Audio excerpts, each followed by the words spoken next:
Kia ora, guys. I'm going to have a look at the process that the Walker Maths book outlines from pages 42 up to maybe, I think it goes up to 51-ish or something. So we're going to have a look at a problem which I think really nicely illustrates all of the problem solving techniques at an excellence level. So this is the problem. Take a sheet of A4 paper and fold it into a box by cutting squares out of the corners and folding the sides up. You can make many different sizes of box. Hold up, let me just get my screen so I can see what I'm doing for you guys. Okay, so I've got this piece of paper here. Ooh, I'm gonna have my screen so I can see both things I'm doing for you. Cool. So I've got this piece of A4 paper, right, and I've got the measurements on the screen for you. It's 210 millimeters wide and 297 millimeters in length. So the idea is to cut out a square out of the corner and fold it into a little box.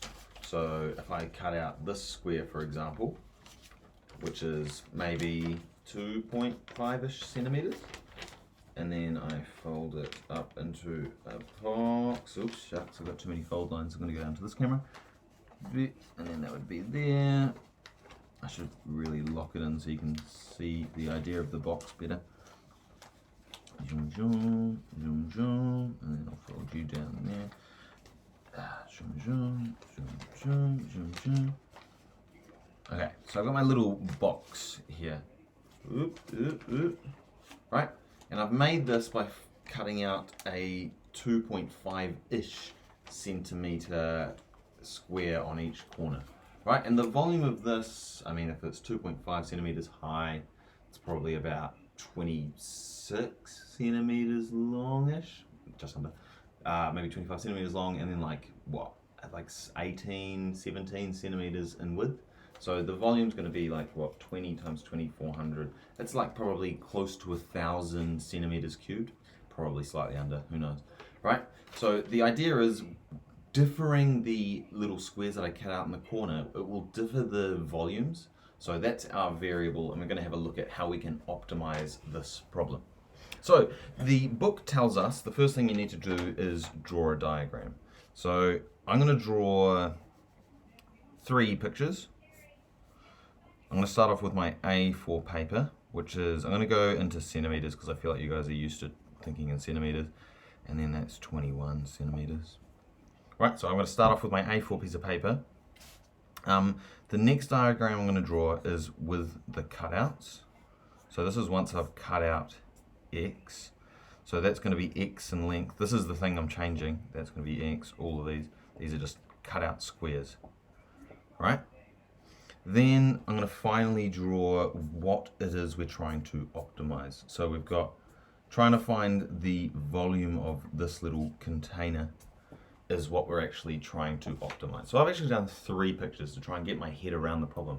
In fact, I've even played around with the actual thing to really get a grasp on the idea. Right? So now that I've done that, the whole idea is we're trying to find the volume of this. So we need to sort of make a relationship. Well, let's just go ahead and work out what the volume is going to be. So this is the thing that I'm folding, right? And if I have a look inside here, that's going to be my length. So that's going to be, so I've got length, I've got width, and I've got height. So we need to find out what these 3 things are. So we know that volume equals width times length times height. So we're going to have to find out what is our width. So originally our width was 21 centimeters, but then what happens is we end up cutting out this and that from it. So what is it that we cut out? Well, this is an X, and this is also an X that's going to be cut out. So when we get to this width here, it's actually going to be 21 minus 2 X's. So that's going to be width. And I'm going to put it in brackets because it's going to be multiplied, so I'm going to need to make sure that the multiplication happens with this minus. So I don't want bed mass to screw up, so I'm pretty much putting it in brackets. Then what's my length going to be? Well, it's going to be whatever the length is originally, 29.7, minus, again, those two x's. And then my height is just going to be defined, when I fold it up, it's just going to be the x. So I can just chuck an x there for height. No need to put it in brackets because it's just by itself. So that's actually giving me volume in regard to whatever x I choose. So x is my variable, right? And as I change x, it's going to adjust the width, it's going to adjust the length, and adjust the height. In fact, the more I increase x, the more the height's going to increase, and the more the width and the length are going to decrease. Because these numbers are so big, it's probably good to increase height a bit to pack out your volume. Sorry, I'm getting too stuck into the question. Shucks, I've got to slow down. Okay, so first thing we've got to do is we've got to expand this out. And to be quite frank, I can't be bothered dealing with those numbers. So I'm going to show you guys some other tools that we can use. Wolfram Alpha is the ultimate place to cheat. So if you want to cheat, if you need help at home, you're not getting like the explanations from me or from the book aren't good enough, have a play around on Wolfram Alpha just like you would on Desmos. Maybe play with Desmos first. So what I'm going to do is you can actually just tell it what to do. So I'm going to say expand this for me, because the reason I need to expand it is because we don't really know how to differentiate things that are products yet. So we need to expand it out and get it into just a nice polynomial that we know how to deal with. So it's 21 minus 2x bracket 29.7 minus 2x bracket x, and we just want to expand that. So that's going to give us v of x again, volume in regard to x. I'm just going to write that again because I don't want to confuse you guys and make you think it's a derivative. Would you look at that? Beautiful. So it's 4x cubed minus 101.4 x squared plus 623.7x. Nice. It's even given us, look at this, let's have a look at how amazing Wolfram is. It gave us the graph. It even gave it to us in like a beautiful range. When we go look here, it's given us the graph with some wacky as, I don't know what, it's like zoomed out. Thanks. Oh, it didn't give us any more than that. Are you kidding me? Oh, that's fine. So we've got this. In fact, I'm going to show you a trick. Look at this. I type in differentiate. It will differentiate it for me. We'll do that after we've done it manually. So what we need to do here is we'll differentiate. If you found a way to get your variable involved with all of the information, then you're ready to differentiate straight away. So v dash of x, we're going to multiply by the power, reduce the power by 1, multiply by the power, reduce the power by 1, multiply by the power, reduce the power by 1. Okay, let's have a look at what Wolfram Alpha does. So you don't even need to expand it in Wolfram Alpha. So this is the derivative. Let's just check if it's got it right. Nice. Oh, it's got a nice, it even factorized something out. It looks cooler than mine. Dang it. Let's have a look. Expanded form, 12x squared minus 202.8x plus 623.7. Nice. So that there is expanded. It did do one more thing I wanted to do, but we'll have a look at that in a bit. So the reason we differentiated is so that we can find out when the volume is at its maximum and at its minimum, right? Because this original function is a cubic, right? Because you've got negative 2x, x. So that got us a positive 4x cubed. So our original function, v of x, is going to be a positive cubic. And it's going to have a maximum and it's going to have a minimum, right? So because it's positive, we know that. In my class, we spent a lot of time looking at being able to draw these quickly. The derivative is going to be a positive parabola. And that positive parabola is going to have 2 points here and here. And those 2 points will tell us where the maximum and the minimum for the original function are. So let's find these two roots in our derivative. So we do that by setting it equal to 0. So 0 equals whatever this is, and then we're going to have to solve 202.8x plus 623.7. You could use the quadratic formula here if you want to do it manually. let's be lazy. I'm going to show you 2 ways how to be lazy today. We go in here, equation, polynomial, 2 degrees. So it's, can I read it off the screen? Yes. 12x squared minus, so it's negative 202.8. And then a 623.7. So that just solved it. I found my 2 roots.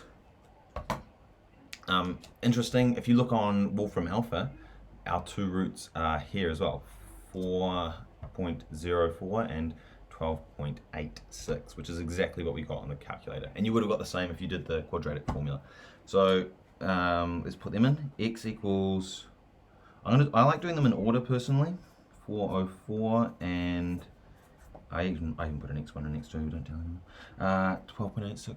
Yeah, 12.86. So these 2 values here, because I know it's a positive cubic, I know that this one's our max, x1 is our max, and I know that x2 is our min. But you don't even need to do that really. You can, because there's only going to be 2 solutions, you may as well just go and work out what the volume of those 2 solutions are and then just see which one is a max and which one's a min. So let's substitute 4.04 into the original function, because the original function is what gives us our volume. The derivative just tells us it's useful for finding turning points in the volume. But we're going to go into the original function. So we're going to go v of 4.04. Do I use Wolfram to do that, or do I use my calculator? I'm going to show you a little calculator trick actually. Does that? Let's go. This is probably one way to do it. So if you've got a table and you input your function here, so 12 variable squared minus 202. Ooh, wait, that's not even it. Sorry, I was doing the derivative. 4 variable to the power of 3 minus 101.4 variable squared plus 623.7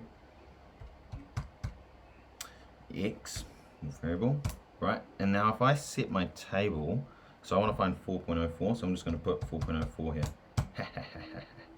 Now just do a table, look at that. So that just solves it for me. But the reason it's helpful, I'll show you in a second.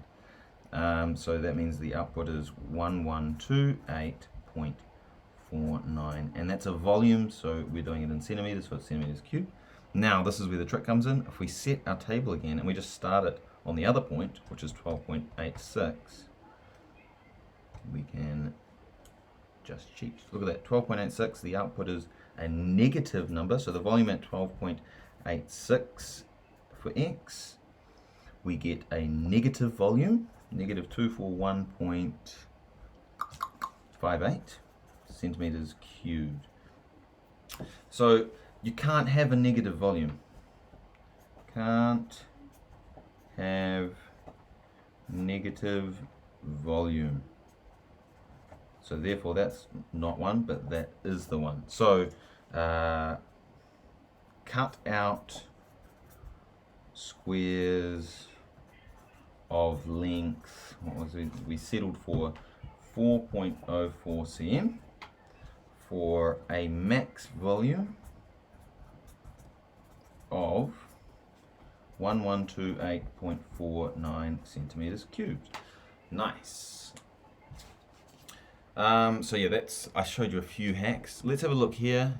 If I wanted to use Wolfram to do that, I'd go to my original function and I can just chuck in my values for x here, 4.04, and then again on this x, I can chuck in 4.04, do it again here, 4.04, and Wolfram will just solve that, hopefully. So there you go, yeah, 1128.49, and that's centimeters cubed. Let's just have another look back at the question just to confirm we got it. Take a sheet of A4 paper, blah, blah, blah, blah, blah, blah, blah. How large a square do you need to cut out to maximize the volume? Nice. Cut out squares of length, 4.04 centimeters for a max volume of 1128.49 centimeters cubed. I'm pretty sure that would be an excellence problem. Maybe they'd have like another tiny twist on it to make it an excellence problem. But yeah, that's sort of what you're dealing with from pages 42 onward. Hope that helps.